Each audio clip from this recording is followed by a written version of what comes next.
Hello everyone, welcome back to Swarupa's kitchen. ఈరోజు మన కిచెన్లో రెసిపీ వచ్చేసి ఇంట్లో ఎక్కువగా కామన్గా స్పెషల్ డేస్లో చేసుకునే మంచి బ్రేక్ఫాస్ట్ రెసిపీని షేర్ చేసుకోబోతున్నానండి. అదేంటంటే కమ్మని పూరీలు విత్ పూరీ కర్రీ. చూడండి, ఇలా ప్రతి పూరి పొంగేలా ఇలా బడా సైజ్ చేసుకున్నా కూడా మీకు చక్కగా పొంగేలా ఎలా చేయాలో ఈజీ మెథడ్లో చేసి చూపిస్తాను. ఈ కమ్మని పూరీలు హోటల్ స్టైల్లో ఇంట్లోనే చాలా ఈజీగా ఫ్రెష్ ఆయిల్తో మనం ఫ్రెష్గా చేసుకోవచ్చు. కొత్తగా కుకింగ్ నేర్చుకునే వాళ్ళకి సరిగ్గా పూరీలు అనేవి కుదరకపోవచ్చు, అలాగే పూరీ కర్రీ కూడా ఎలా చేయాలో తెలియకపోవచ్చు. కాబట్టి వాళ్ళ కోసం ప్రతి పూరి పొంగుతూ రావాలన్నా పిండిని ఎలా కలపాలో, అలాగే పూరీ కర్రీని టేస్టీగా ఎలా చేయాలో చూడాలంటే ఈ వీడియో స్కిప్ చేయకుండా ఫుల్ వీడియో చూసి డెఫినెట్గా ట్రై చేయండి. కొత్తగా చూసేవాళ్ళు ఈ ఛానల్కి సబ్స్క్రైబ్ చేయండి. ఇంకా ఆలస్యం చేయకుండా ఈ కమ్మని పూరీలను పూరీ కర్రీని టేస్టీగా ఎలా చేయాలో మన కిచెన్లోకి వెళ్ళి స్టార్ట్ చేసేద్దాం. ముందుగా పూరీ కర్రీని ప్రిపేర్ చేద్దాము. ఈ పూరీ కర్రీకి కావాల్సినవి ఇలా 1 ఆలు, tomato, carrot, 2 medium size onions, 3-4 పచ్చిమిర్చి, కరివేపాకు తీసుకొని వీటినన్నిటిని చిన్నగా కట్ చేసుకోవాలి. పూరీలను చేయడానికి నేను ఇక్కడ హెల్తీగా ఆశీర్వాద్ గోధుమ పిండితో చేస్తున్నానండి. హోటల్లో అయితే మైదాతో చేస్తారు కాబట్టి మీరు ఇలా ఇంట్లోనే గోధుమ పిండితో చేసి హెల్తీగా చేయండి.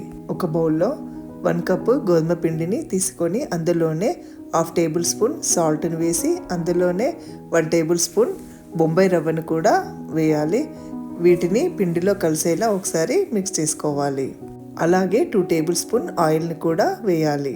ఇలా ఆయిల్ రవ్వ వేయడం వలన పూరీలు అనేవి ఆయిల్ ఎక్కువగా పీల్చకుండా అలాగే క్రిస్పీగా వస్తాయి. ఇలా ఆయిల్ వేసాక పిండిలో బాగా కలిసేలా కలపండి.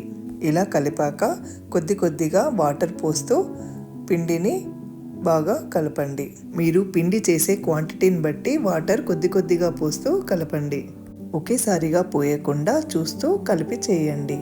ఇలా కలిపాక గట్టిగా అనిపిస్తే మరికొన్ని వాటర్ని పోసి సెమీ సాఫ్ట్గా కలిపి చేయండి. అలాగే 1 టేబుల్ స్పూన్ ఆయిల్ని కూడా అప్లై చేసి పిండిని బాగా మిక్స్ చేసుకొని ఇలా ముద్దగా చేయాలి. ఇలా వీడియో క్లిప్లో చూపించిన విధంగా మీరు కూడా పిండిని యాస్టిస్ ఇలాగే కలిపి చేయండి. పిండిని కలిపే విధానమే చాలా ఇంపార్టెంట్ అండి. ఇలా చక్కగా బాగా కలిపితేనే పూరీలు అనేవి మనకి అన్నీ పొంగుతూ చక్కగా కుదురుతాయి. చూడండి, ఇలా సాఫ్ట్గా కలపాలి. ఇలా కలిపి 10 నిమిషాలు మూత పెట్టి పక్కన పెట్టండి. నెక్స్ట్ ఇప్పుడు పూరీ కర్రీని ప్రిపేర్ చేయడానికి ఇలా ఒక కడాయిని పెట్టి 2 టేబుల్ స్పూన్ ఆయిల్ని వేసి అందులోనే కొద్దిగా ఆవాలు, జీలకర్ర, పచ్చిమిర్చి, ఆనియన్స్, కరివేపాకు వేసి కలపండి. ఇలా ఆనియన్స్ని బాగా కలిపాక అందులోనే మనం కట్ చేసి పెట్టుకున్న ఆలు, టమాటో, క్యారెట్ని అందులోనే 1 టేబుల్ స్పూన్ సాల్ట్ని కూడా వేసి వెజిటేబుల్స్ మొత్తం కలిసేలా మిక్స్ చేసుకొని 1 మినిట్ మూత పెట్టి ఫ్రై చేసుకోవాలి. 1 మినిట్ తర్వాత మూత తీసి దీంట్లోనే 1 టేబుల్ స్పూన్ అల్లం వెల్లుల్లి పేస్ట్ని, పసుపు 1.5 టేబుల్ స్పూన్ వేసి ఒకసారి మొత్తం కలిసేలా బాగా మిక్స్ చేసుకొని ఫ్రై చేయండి. ఈ వెజిటేబుల్స్ అన్ని ఫ్రై అయ్యేలా మూత పెట్టి 1 మినిట్ ఫ్రై చేయండి. ఇది ఫ్రై అయ్యే లోపు దీంట్లోకి 1 కప్పు శనగపిండిని ఒక బౌల్లోకి తీసుకొని అందులోనే కొద్దిగా 1/2 టేబుల్ స్పూన్ సాల్ట్ని వేసి ఒకసారి మిక్స్ చేసుకొని దాంట్లోనే కొద్దిగా వాటర్ చూసుకొని ఉండలు లేకుండా కలపండి. నెక్స్ట్ ఇప్పుడు ఈ వెజిటేబుల్స్ ఫ్రై అయ్యాయో చూద్దాము. చూడండి, చక్కగా ఫ్రై అయ్యాయి. ఇలా మనకి ఫ్రై అయితే కర్రీ టేస్ట్ చాలా బాగుంటుంది. ఇలా ఫ్రై అయ్యాక మనం కలిపెట్టుకున్న శనగపిండి వాటర్ని పోసి ఒకసారి మిక్స్ చేసుకొని ఇంకొక గ్లాస్ వాటర్ని అలా పోసి కలపండి. చూడండి, ఇక్కడ ఇలా పల్చగా ఉండాలి. మనకి శనగపిండి అనేది ఉడకాలి కాబట్టి ఇలా పల్చగా ఉంటేనే శనగపిండి చక్కగా ఉడికి థిక్ గ్రేవీలా వస్తుంది. వాటరు తక్కువగా పోస్తే పిండి అనేది సరిగ్గా ఉడకదు. కాబట్టి నేను ఇక్కడ వీడియో క్లిప్లో చూపించిన విధంగా మీరు వాటర్ని పోసి ఇలా పల్చగా ఉండేలా చూసుకొని 1 మినిట్ మూత పెట్టి ఫ్రై అవ్వనివ్వండి. ఇది ఫ్రై అయ్యేలోపు ఒక కడాయిని పెట్టి డీప్ ఫ్రైకి సరిపడా ఆయిల్ని పోసి హీట్ అవ్వనివ్వండి. ఆయిల్ హీట్ అయ్యేలోపు కర్రీ ప్రాసెస్ ఎంతవరకు వచ్చిందో చూద్దాం. మూత తీసి చూడండి, ఇలా బేసన్ కర్రీ అనేది మనకి థిక్ గ్రేవీతో రెడీ అయిపోయింది. ఇప్పుడు ఫైనల్గా 1/2 టేబుల్ స్పూన్ ధనియా పౌడర్ని వేసి అందులోనే కొత్తిమీరను కూడా వేసి మిక్స్ చేసుకుంటే అంతే, పూరీ కర్రీ చాలా సింపుల్గా ఈజీగా రెడీ అయిపోయింది. చూడండి, ఇక్కడ వెజిటేబుల్స్ కూడా చక్కగా ఫ్రై అయ్యాయి. ఇలా మనకు థిక్ గ్రేవీ ఉంటేనే పూరీలకి చాలా బాగుంటుంది. ఈ కర్రీని పూరీలతో పెట్టుకుని తింటే సూపర్గా టేస్టీగా చాలా బాగుంటుంది. మీరు కూడా ఇలా డెఫినెట్గా నేను చేసిన విధంగానే యాస్టీస్ చేసి చేయండి, మీకు కూడా పర్ఫెక్ట్గా కుదురుతుంది. ఫైనల్గా పూరీ కర్రీని ఇలా ఒక బౌల్లోకి సర్వ్ చేసుకొని వేడివేడి పూరీలతో సర్వ్ చేసుకొని తింటే సూపర్గా ఉంటుంది. వావ్, ఫైనలీ అన్ని వెజిటేబుల్స్ వేసి చేయడం వల్ల పూరీ కర్రీ టేస్ట్ చాలా సూపర్గా చాలా బాగుంది. చాలా సింపుల్గా ఎవరైనా చేసేయచ్చు. ఇప్పుడు నెక్స్ట్ పూరీలని ప్రిపేర్ చేయడానికి ఇలా పిండి ముద్దని తీసుకొని రోల్ లాగా అనుకొని నైఫ్ తీసుకొని ఇలా ఒక్కొక్కటిగా మనం కట్ చేసుకుంటే అన్నీ ఈక్వల్గా ఒకే సైజులో వస్తాయి. చూడండి, ఇక్కడ వీడియో క్లిప్లో చూపించిన విధంగా చేయండి. ఇలా రౌండ్గా అన్నీ ఒకే సైజులో పూరీలు అనేవి మనకి చక్కగా ఉంటాయి. పిండి ముద్దను కొంచెంగా తీసుకొని చేతి మీద పెట్టి తిప్పి చేయాలంటే కొంచెం కష్టంగా అనిపిస్తుంది. కాబట్టి ఇలా రోల్లా చేసి మనం నైఫ్తో కట్ చేసి చేసుకుంటే చాలా ఈజీగా అన్నీ ఒకేలాగా వస్తాయి. చూడండి, ఇక్కడ అన్నీ ఒకే సైజులో చాలా రౌండ్గా చక్కగా వచ్చాయి కదా. మీరు కూడా ఇలానే డెఫినెట్గా చేయండి. ఇప్పుడు ఇలా వీటిపైన పిండిని చల్లి ఒక్కొక్కటిగా తీసుకొని రౌండ్గా చేస్తూ పిండి కోళ్ళతోటి మనం ఇలా రౌండ్గా చేయాలి. మరీ పల్చగా కాకుండా మీడియంగా ఒత్తుకొని రౌండ్గా వచ్చేలా తిప్పుతూ చేయాలి.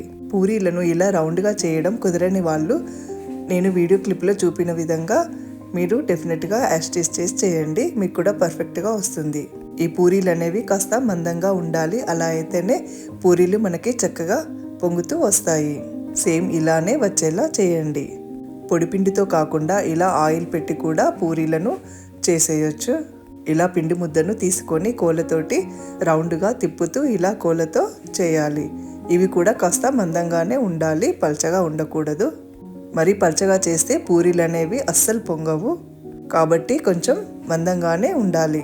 నెక్స్ట్ ఇప్పుడు పెద్ద సైజు పూరీలను కూడా సేమ్ పిండి ముద్దను తీసుకొని రోల్లాగా చేసుకొని ఇలా రెండుగా చేసుకొని పిండి ముద్దను తీసుకొని పొడిపిండిని వేసి ఇలా కోళ్ళతో తిప్పుతూ రౌండ్గా వచ్చేలా మందంగా చేయాలి. ఇది కూడా పల్చగా చేయకూడదు, ఇలా కాస్త మందంగానే చేయాలి. అప్పుడే పూరి అనేది మనకి చక్కగా పొంగుతూ క్రిస్పీగా వస్తాయి. నెక్స్ట్ ఇప్పుడు పూరీలను డీప్ ఫ్రై చేసుకోవడానికి ఇలా ఒక కడాయిని పెట్టి డీప్ ఫ్రైకి సరిపడా ఆయిల్ని వేసి అందులో పూరీలని ఒక్కొక్కటిగా వేసి ఇలా జల్లి గరిటెతో తిప్పుతూ టర్న్ చేస్తూ రెండు వైపులా మంచి గోల్డెన్ కలర్ వచ్చేలా ఫ్రై చేసుకోవాలి. నెక్స్ట్ ఇలానే అన్ని పూరీలను ఒక్కొక్కటిగా వేస్తూ జల్లి గరిటెతోటి తిప్పుతూ టర్న్ చేస్తూ రెండు వైపులా మంచిగా గోల్డెన్ బ్రౌన్ కలర్ వచ్చేలా ఫ్రై చేసుకోవాలి. అప్పుడే పూరీలు అనేవి మనకి క్రిస్పీగా సాఫ్ట్గా చాలా టేస్టీగా చాలా బాగుంటాయి. పూరీలను కంపల్సరీ ఇలా మంచి కలర్ వచ్చేలానే ఫ్రై చేసుకోవాలి, అప్పుడే పూరీలు మనకి టేస్టీగా చాలా బాగుంటాయి. చూడండి, ఇక్కడ ప్రతి పూరి మనకి పొంగుతూ చక్కగా కుదిరాయి. ఇలా అన్ని పూరీలను ఒక ప్లేట్లోకి సర్వ్ చేసుకోవాలి. వావ్, నోరూరించే కమ్మని పూరీలు మంచి కలర్తో సూపర్గా వచ్చాయి. క్రిస్పీగా సాఫ్ట్గా చాలా బాగా కుదిరాయి. చూడండి, ఇలా మీరు కూడా ఇలా పూరీలని చక్కగా మంచి కలర్లో పూరీలన్నీ పొంగేలా యాస్టీస్ చేసి చేయండి. ఎవరైనా కూడా చాలా ఈజీగా చేసేయచ్చు. ఇప్పుడు బిగ్ సైజు పూరీని కూడా వేసి జల్లిగరిటెతోటి తిప్పుతూ టర్న్ చేస్తూ రెండు వైపులా మంచి గోల్డెన్ కలర్ వచ్చేలా ఫ్రై చేయండి. చూసారుగా, బిగ్ సైజు పూరీ కూడా చక్కగా పొంగుతూ సూపర్గా కుదిరింది. ఇలా ఫ్రై అయ్యాక జల్లిగరిటెతోటి తీసి ఒక ప్లేట్లో వేయండి. Wow, finally big size puri కూడా మంచి కలర్తో చక్కగా పొంగి సూపర్గా కుదిరింది. మరి నేను చేసిన ఈ కమ్మని పూరీలు విత్ పూరీ కర్రీ ఎంత రుచిగా ఉన్నాయో మీరు కూడా టేస్ట్ చేయాలంటే ఈ వీడియో స్కిప్ చేయకుండా ఫుల్ వీడియో చూసి డెఫినెట్గా ట్రై చేయండి. టేస్ట్ ఎలా ఉందో నాకు కామెంట్ సెక్షన్లో కామెంట్ చేయండి. మీరు కూడా పర్ఫెక్ట్గా చేయాలంటే డిస్క్రిప్షన్లో ఇంగ్రీడియంట్స్ మెజర్మెంట్స్ ఫాలో అయ్యి ఈ ఛానల్కి సబ్స్క్రైబ్ చేసుకుని లైక్ అండ్ షేర్ చేయండి. చూడండి, ఇలా పూరి అనేది ఎంత సాఫ్ట్గా వచ్చిందో. మనం హెల్దీ వేలో గోధుమ పిండితో చేసాం కాబట్టి చాలా సాఫ్ట్గా వచ్చాయి. ఇవి చల్లారాక కూడా చాలా సాఫ్ట్గా ఉంటాయి. ఇలా వేడి వేడి పూరీలను పూరీ కర్రీని బ్రేక్ఫాస్ట్గా చేయండి. ఇవి ఎంత రుచిగా ఉంటాయంటే పిల్లలైతే చాలా ఇష్టంగా తినేస్తారు. Thanks for watching. Again special రెసిపీతో మళ్ళీ మీట్ అవుదాం.